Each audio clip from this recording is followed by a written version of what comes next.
Hello, I'm Tom Connolly. I've been doing projects for 40 years. I love them. I love the challenge. I've done projects in many industries, many walks of life. I've gone from everything from a walled garden renovation to the setup of a snail farm to the introduction of many new products for Apple computer to a device to detect drugs of abuse on the roadside using, at the time, new biochemical devices called molecularly imprinted polymers. I've done all sorts of projects all over the world, still love doing it. One of the things I do is I deliver workshops on project management. A workshop on project management is not a training course. It's not just me sitting as a talking head like this, telling you things and giving you stuff to learn off. It's an exercise where over the course of 4 weeks, I help you with your project. You have to bring a real project to the workshop in order to get any benefit from it.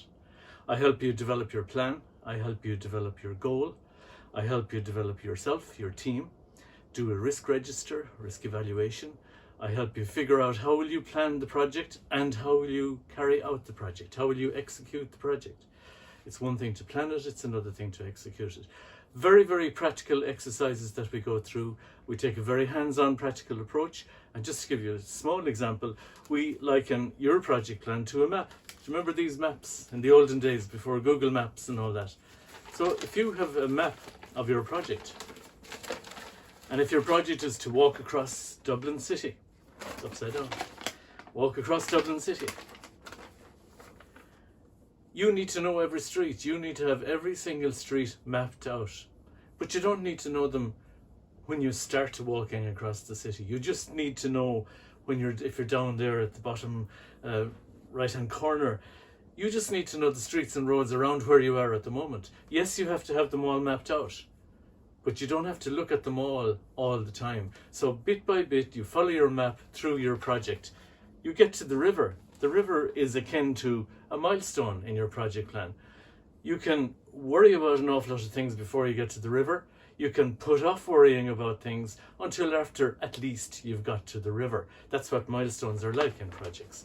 So that's just kind of the approach we take. Real world examples, practically, how can I write a goal for my project so that that goal is very specific and measurable and realistic and achievable and time bound? How can I do a plan that has every single task in it? How can I evaluate the risks? How can I communicate to my boss, to my sponsor, to my stakeholders what's going on in the project, what they can expect from the project? How do I manage people?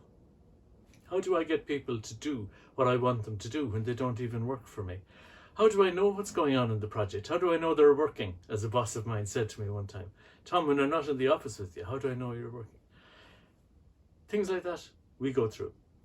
How do you do reports? Both formal reports and informal reports. What's the kind of cycle of project activity? What do you do through the whole cycle of the project? And finally, last but not least, very definitely not least, lessons learned. What did you learn from doing the project? What did you not do well? What did you do really well? Celebrate the hell out of the things you did well, but also make sure you remember and record the things that didn't go well so that in the future, other project managers, which might be you, can improve from them.